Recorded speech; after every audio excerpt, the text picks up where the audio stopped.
Assalamualaikum warahmatullahi wabarakatuh, Ibu Turohma yang saya hormati. Eh, Kita bertemu kembali ya dalam yang pertama. Kebetulan yang pertama kita bertatap muka. Mohon maaf, saya sok sibuk saja kemarin, agenda banyak sekali laporan yang harus dikerjakan. Jadi memang ini saya coba untuk men-share ya beberapa materi. Materi yang pertama tentang pembangunan pertanian, nggih, Bu Rohmah.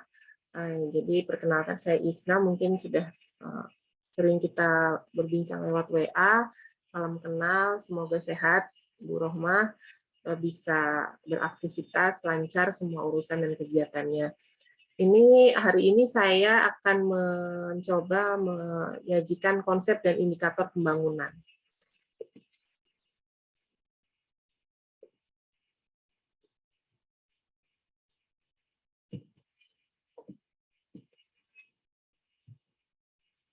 Jadi kalau di pertumbuhan dan pembangunan itu di sebuah kata pembangunan pertanian itu sebenarnya sebelum adanya pembangunan itu ada konsep pertumbuhan. Jadi kalau misalnya balita saja ya, atau anak-anak lah, tidak usah suatu negara ya atau suatu sektor pertanian.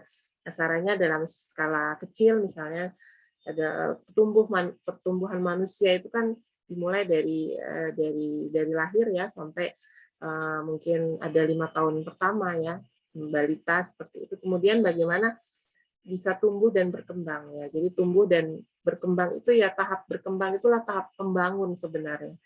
Nah, sama saja dengan konsep dasar dalam sebuah negara itu adalah bagaimana sebuah pertumbuhan dan pembangunan itu bisa selaras ya.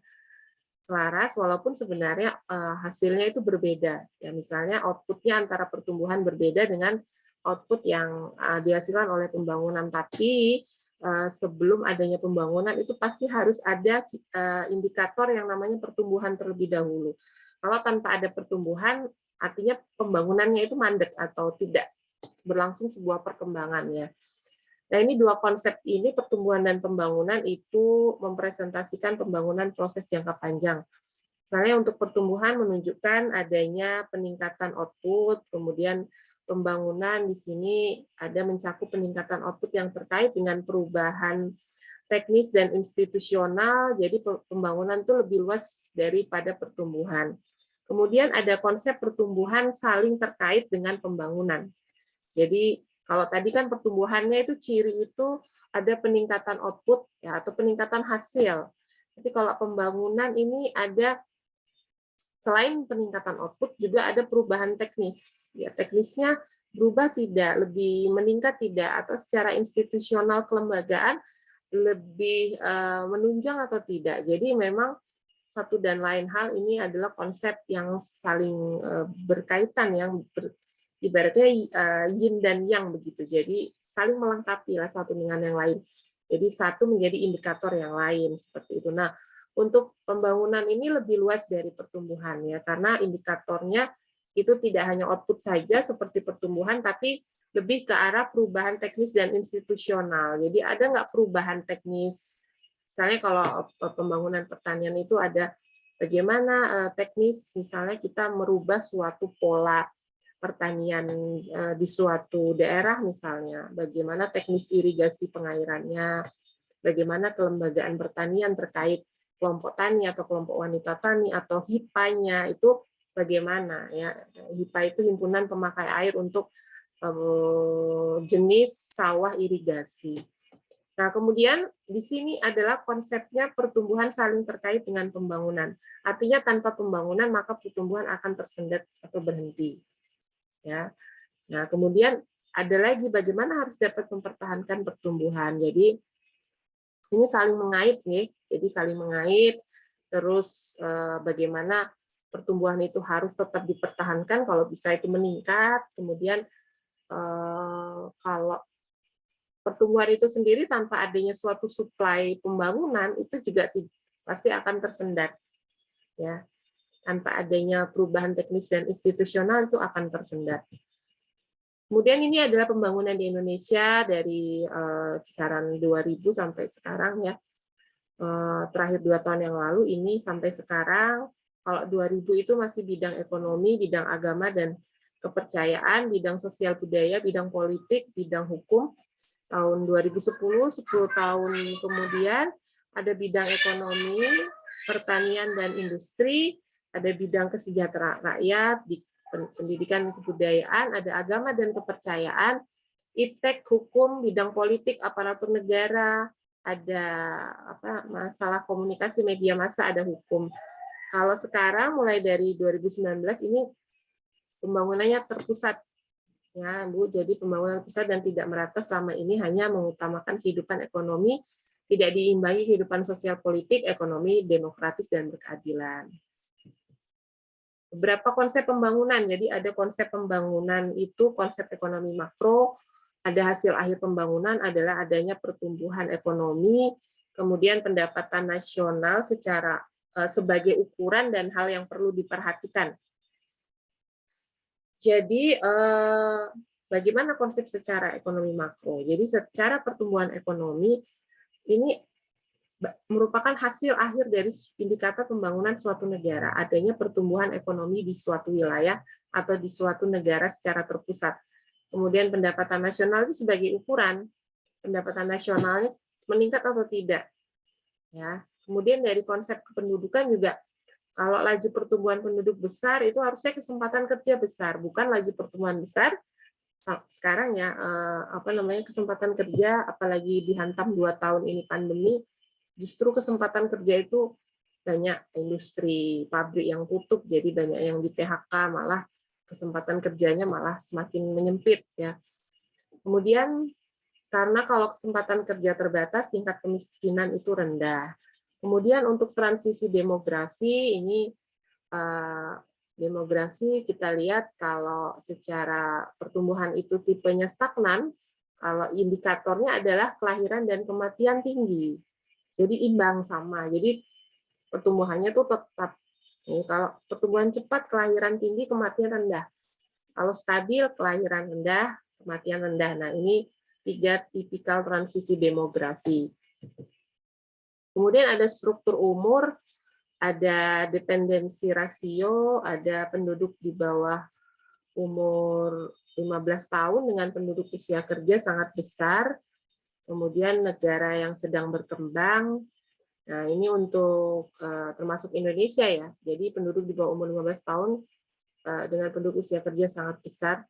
Usia kerja tinggi, usia di bawah 15 tahun rendah. Jadi memang untuk umur-umur di bawah 15 tahun itu mereka belum ini juga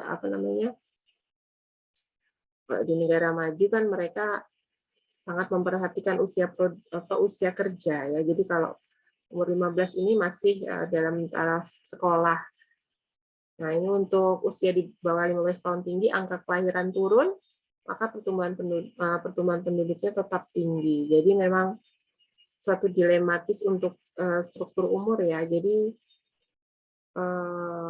bagaimana angka kelahiran itu bisa ditekan, tapi usia di bawah 15 tahun itu tinggi, dan mereka itu kalau di sini kan usia 15 tahun itu sebenarnya masih usia-usia yang harusnya mendapatkan pendidikan dasar. Ya, minimal dia sudah lulus SMP begitu ya. Jadi memang jangan dibuat untuk bekerja dulu ya. Untuk bekerja belum saatnya, mereka harusnya menimba ilmu. Tapi lagi-lagi masalah ekonomi ya, dan status sosial di Indonesia jaraknya terlalu besar, jadi memang banyak sekali yang anak-anak di bawah umur 15 tahun itu sudah putus sekolah dan harus bekerja untuk membantu mencukupi kebutuhan sehari-hari. Kemudian pengangguran, ini pengangguran terbuka, ada tenaga sukarela yang tidak bekerja walaupun mempunyai keterampilan, tenaga bukan sukarela yang mau bekerja tapi ada kesempatan kerja. Jadi tipenya itu terbuka, jadi dia penganggurannya kentara seperti itu. Kemudian ada underemployment, jadi misalnya pekerja pembangunan yang bekerja pada waktu tertentu, misalnya kalau hanya ada proyek bangun saja itu baru bekerja, kalau tidak ya tidak ada pekerjaan. Atau disguise underemployment, artinya angkatan kerja yang hasil kerjanya kurang dari jam kerja. Jadi dia itu sudah masuk angkatan kerja, tapi harusnya menurut Departemen Tenaga Kerja itu bekerja 1 harinya 8 jam untuk laki-laki, kan sampai 9 jam ya, tapi dia hanya bekerja 4 jam sehari. Nah, itu sebenarnya masih kategori pengangguran ya, walaupun pengangguran terselubung ya. Kemudian kemiskinan ya, kemiskinan itu ada kemiskinan absolut, ada konsep garis kemiskinan, ada kemiskinan yang relatif. Jadi maksudnya adalah kalau kemiskinan absolut itu penduduk yang tingkat kesejahteraannya berada di bawah garis kemiskinan. Kemudian konsep garis kemiskinan jumlah penghasilan minimum untuk dapat sekedar bertahan hidup atau kemiskinan relatif. Nah, ini untuk indikator pembangunan ada 5. Pertama, pendapatan per kapita suatu negara ya. Kemudian pertumbuhan ekonomi tinggi akan semakin besar penyerapan tenaga kerja. Kemudian laju inflasi, kenaikan harga barang dan jasa, indeks harga konsumen. Kemudian surplus, defisit APBN, produk domestik bruto, kemudian ada pertumbuhan ekonomi, sumbangan konsumsi, sumbangan investasi, dan pertumbuhan ekonomi. Kemudian ada investasi dan pembiayaan, rasio investasi terhadap produk domestik bruto, peranan investasi dunia usaha, peranan dana luar negeri diharapkan menurun. Kemudian ada distribusi produk domestik bruto, ukuran kemajuan, ini adalah besarnya proporsi sektor industri dibanding pertanian. Dan ke-8 ada distribusi kesempatan kerja. Nah, ini sektor pertanian dan industri itu proporsinya industri lebih besar sekarang ya, karena semua sekarang lebih ke arah industrialisasi. Apa saja indikator pembangunan non-ekonomi ya? Kalau tadi kita bicara konsep indikator pembangunan secara ekonomi, kali ini non-ekonomi ini ada bidang hukum, bidang sosial budaya. Kalau bidang hukum ini terkait meningkatnya peran dan fungsi program legislasi nasional. Kemudian ada meningkatnya jumlah tenaga kerja perancang perundang-undangan yang berkualitas. Jadi memang sekarang negara kita negara hukum, tapi bidang hukumnya memang harus ada tenaga-tenaga ahli yang merancang sebuah undang-undang yang berkualitas. Kemudian ada bidang sosial budaya, ini ada bagaimana keluarga itu menggunakan misalnya jamban yang sehat, meningkatnya keluarga yang menggunakan air bersih, meningkatnya tempat pengelolaan makanan sehat, meningkatnya keluarga yang menghuni rumah sehat. Kemudian dalam bidang politik, ini ada 3 indikatornya, terwujudnya berbagai jenis fasilitas sosialisasi politik dan komunitas politik, meningkatnya budaya politik dan demokratis, kemudian meningkatnya jumlah tenaga perancang perundang-undangan yang berkualitas. Nah, ini tadi yang sektor non-ekonomi, sekarang yang bagaimana indikator secara gabungannya. Jadi kalau indikator pembangunan gabungan, konsep secara ekonomi dan non-ekonomi tadi, ya, jadi ada indikator harapan hidup minimal misalnya 25 tahun, maksimal 85 tahun. Jadi angka harapan hidupnya tinggi. Kemudian tingkat melek huruf itu harus ditekan ya. Kemudian angka partisipasi sekolah juga 100% atau PDB per kapita itu 100%. Ini beberapa masalah pembangunan di negara kita. Yang pertama krisis ekonomi, kemarin sudah kita rasakan ya. Indonesia belum mencapai industrialisasi, krisis ekonomi, Asia menular ke Indonesia. Ya, jadi krisis ekonomi global khususnya Asia ya, itu menular ke Indonesia. Kemudian basis produksi yang mengandalkan industri besar dan kurang terkait dengan usaha kecil dan menengah. Kemudian perlu adanya informasi yang sistemik pada tatanan ekonomi dan politik. Akibat krisis ekonomi di sini ya kita mengetahui yang pertama pasti pengangguran sangat meningkat, meningkatnya penduduk miskin dari 35 juta menjadi kurang lebih 50 juta, tingkat kesejahteraan menurun, gizi balita kurang dan buruk 15%, bayi lahir, berat badan di bawah normal, dan yang paling menyedihkan itu anak tidak sekolah. Kriteria miskin ya, Bu Rohma bisa baca ini untuk poin A sampai G. Luas lantai, lantainya ini dari tanah, air bersih tidak ada, kursi umum, kursi tamu, lauk pauk tidak bervariasi, tidak mampu membeli 1 setel pakaian setahun, ini indikator kemiskinan. Kemudian ini ada alur pikir proses pembangunan masyarakat ya. Jadi ini nanti ada peran pemerintah, ada peran institusi, dan bagaimana support selama pelaksanaan program kegiatan yang mampu menghasilkan masyarakat berdaya, artinya mampu maju dan mandiri ya dari sektor swasta dan sektor-sektor lain sebagai yang bisa menunjang sebuah masyarakat yang berdaya. Ini pembangunan masyarakat sebenarnya ini mencakup community development, community based development, dan community driven development. Artinya pembangunan masyarakat, pembangunan yang bertumpu pada masyarakat, dan pembangunan yang digerakkan masyarakat. Jadi ada 3 tingkatan ya. Jadi bagaimana masyarakat itu sendiri yang bergerak. Ya. Ini artinya pemberdayaan masyarakat, artinya memampukan dan memandirikan masyarakat. Ini kerangka programnya pemberdayaan masyarakat, ada dari individu, itu bagaimana peran individu, terus keluarga, pasangan suami istri, anak ya sebagai penggerak. Kemudian masyarakat ya terakhir sebagai masyarakat. Ini hierarki fungsi pembangunan masyarakat mulai dari kelurahan, kecamatan, kota, kabupaten, provinsi. Ini fungsinya sebagai apa, eksekutor, apa supervisor, apa implementator, provinsi itu hanya sebagai regulator. Ini yang ciri unit-unit terkait saya rasa sama ya, ada LSM peduli program pembangunan masyarakat untuk di setiap operator ya. Baik, saya rasa sudah di akhir slide saya menjelaskan untuk bagaimana indikator pembangunan kita lihat dari pertumbuhan dan pembangunan di suatu negara. Kemudian indikator pembangunan secara ekonomi, secara non-ekonomi, dan secara gabungan. Kemudian juga ada pola pemberdayaan masyarakat di suatu negara. Artinya di negara kita sendiri, Bu Rohmah, jadi memang peran-peran masyarakat ini penting juga sebagai salah satu penggerak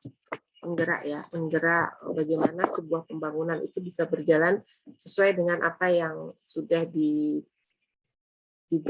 ya, sesuai apa yang ingin kita capai ya. Jadi memang ada beberapa konsep ya, kali ini adalah konsepnya lebih ke arah pemberdayaan masyarakat.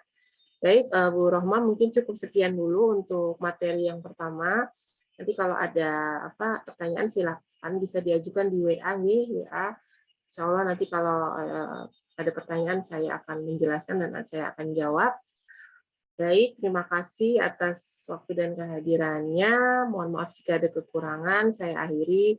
Wassalamualaikum warahmatullahi wabarakatuh.